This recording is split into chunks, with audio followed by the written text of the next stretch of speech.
Hey guys, welcome to another video. Today it's almost like summer down in South Sea. Look at it, it's gorgeous. I'm going to be testing the new A7 III camera as a vlogging camera, and I'm only going to do it the way I know how, and that is to actually physically use it.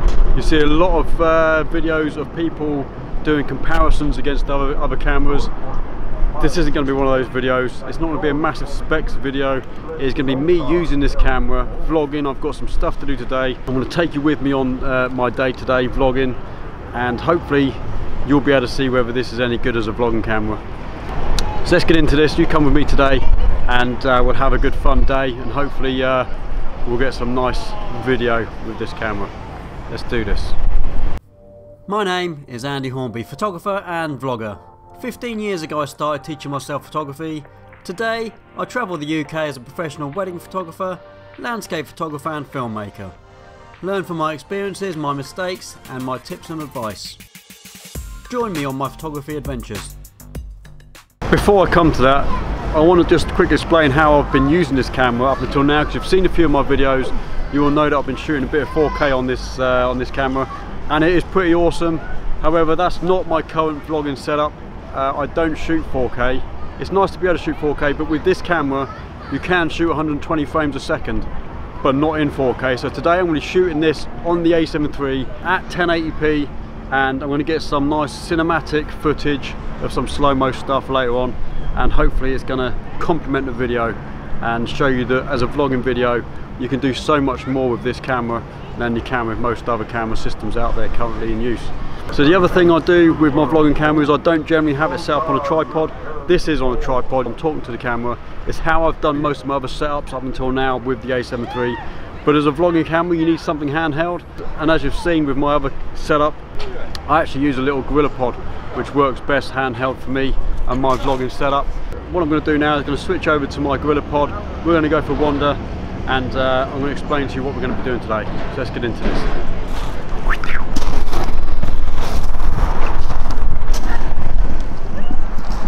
Woohoo! Nice. As you can see, I've now switched to a handheld system. I'm actually on my little gorilla pod there, and I've also put a wide angle lens on because that's how I like it when I'm handheld, especially if you see any of my other vlogs, you see that I'm always going wide.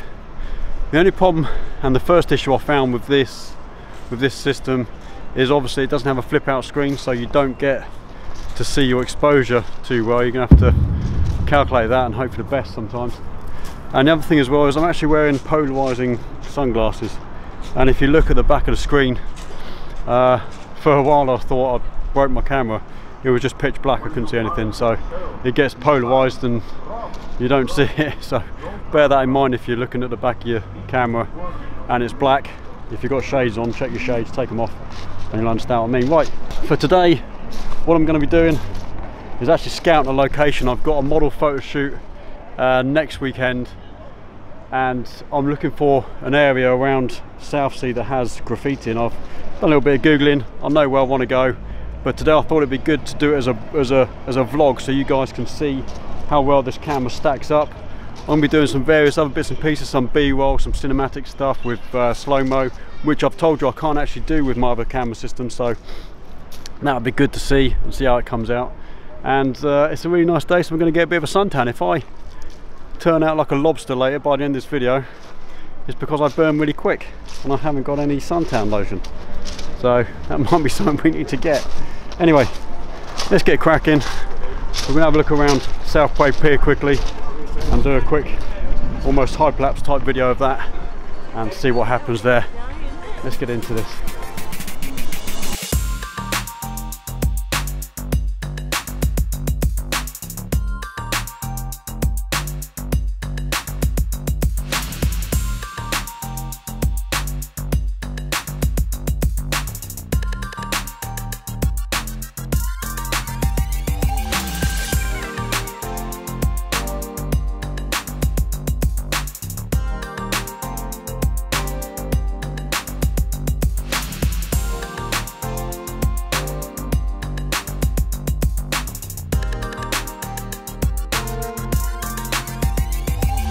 It is worth noting at this point that I do have the Sony A7iii. I had that for over a year now. I love that camera.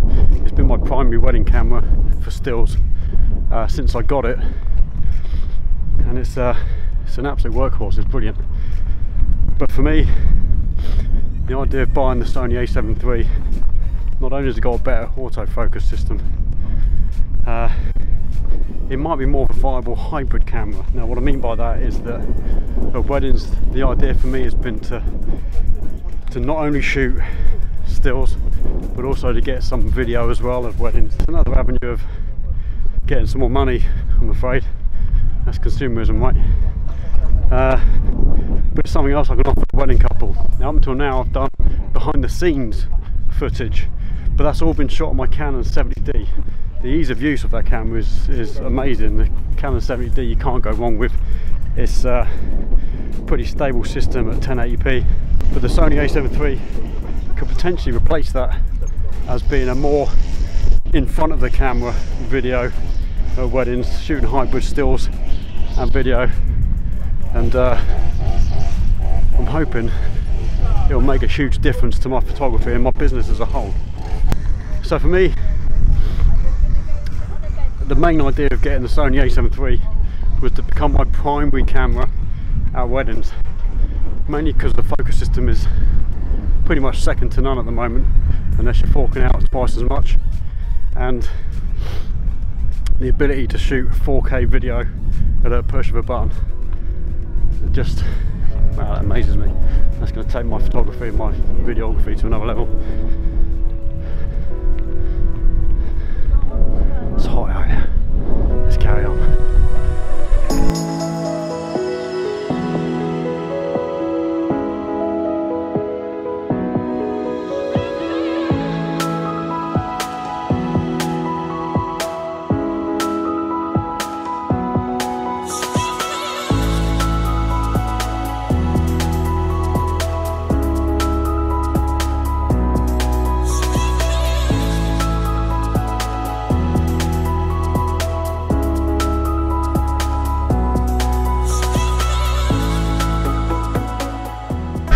So you may have seen a couple of my other vlogs that I've done around Southsea. I come down here quite a bit. Behind me you have Southsea Castle. Lovely place to go into if you come down here, well worth a visit. But they've recently redone the fountain that was out the front. There was like a pond with a little single fountain. Now they've got a little like splash pool type thing going on, and it's a big hit. Opened a few days ago, and I think this is a really perfect time to try out the slow-mo on this and get some cinematic B-roll. What do you reckon? Give that a go? Have a look at this.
It's worth mentioning the colour space on this camera on the video, really good.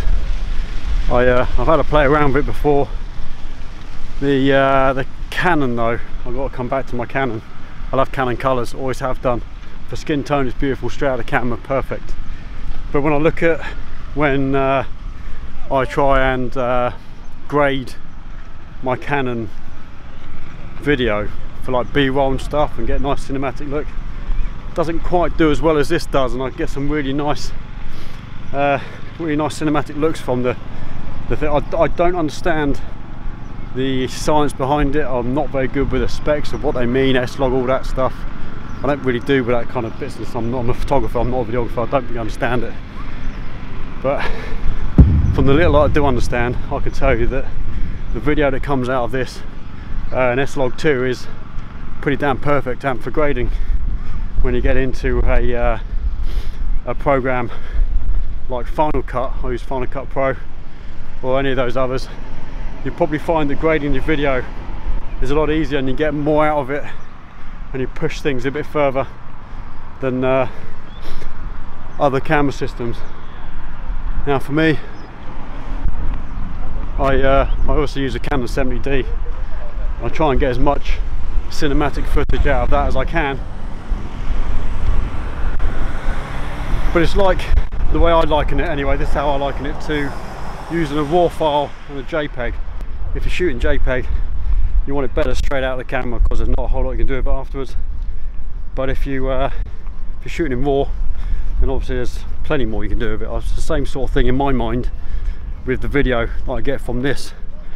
It's a lot easier to manipulate after the fact and mess around with stuff and still end up with a pretty damn good bit of video. Bearing in mind that the slow-mo you just saw was shot in 1080p, because 4K on this thing doesn't do 120 frames a second. You only get 120 frames a second if you're at 1080p, so bear that in mind as well. Which is what I said earlier about filming this whole vlog in 1080p. When I'm vlogging with my other camera, it's 1080p, so it makes sense to make this whole video 1080p. So let's continue, we're on.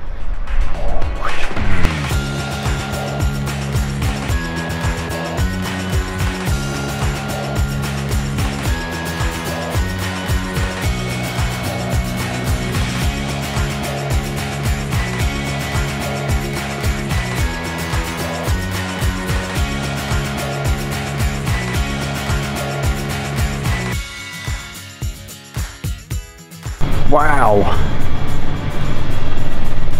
I've never seen this place. I've been looking for a place to shoot with models with graffiti, and this place has been on my doorstep the whole time and I didn't know. How crazy bad is that? And the graffiti is good. There's some apparently well-known graffiti artists locally who come down here and use this, and they did well, they did really well. This is definitely where I'm going to be shooting, and I'm going to contact the model today and let her know I've found the place we're going to be shooting, so I'm happy. This is going to be pretty awesome. I'm going to maybe do a vlog behind the scenes of that photo shoot, so look out for that in a couple of weeks. I'm actually really pleased. This is actually better than I expected. I was expecting only like one section, but we've got a whole load, and it even goes down further past the end there. That's actually really good, so I'm happy. It's going to work out really well. Hopefully you guys will stick around in a few weeks and find that video. So don't go away just yet. I'm going to be going back down the beach to do a conclusion on the review of this as a vlogging camera, and hopefully see you soon. Let's get back down the beach in the sun, shall we? Let's do it.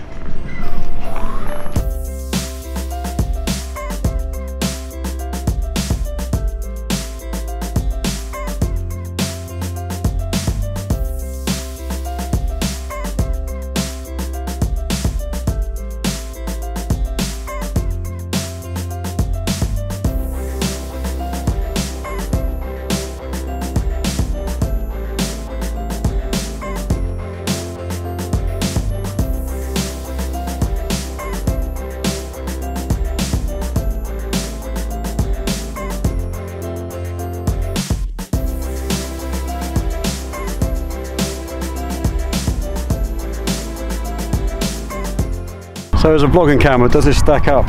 Absolutely, this thing is amazing. Really good, it will shoot 4K it will do a really good job of focusing. Obviously I haven't seen the focusing on this vlog today. Until I get back to the computer I won't know. I'll leave a thumbs up myself if I think the focusing system done a good enough job. But I've used this camera on a tripod doing some review videos before, so I know what it's capable of. It's really good. The only downside of this as a vlogging setup is the flip out screen. It does flip, sort of tilt up and down, but it won't flip to the side, which makes it really difficult to get you exposure. And if I were to spin around, for instance, from here to there, although the camera itself has got a very good dynamic range, it's probably going to throw it out quite a bit, which is a bit of a drawback, because if I were to move I could see with a flip out screen what's going on, and I can make adjustments. I've got a variable filter on the front of this and I can make those adjustments on the fly. I can't do that with this camera, so it makes it a bit tricky to run and gun, if you like, but just have to be aware of it. It's not a major problem, it's not a deal breaker by any stretch. Will I use this camera all the time? Probably not. I love my Canon A7iii. I'm not going to get rid of that just yet.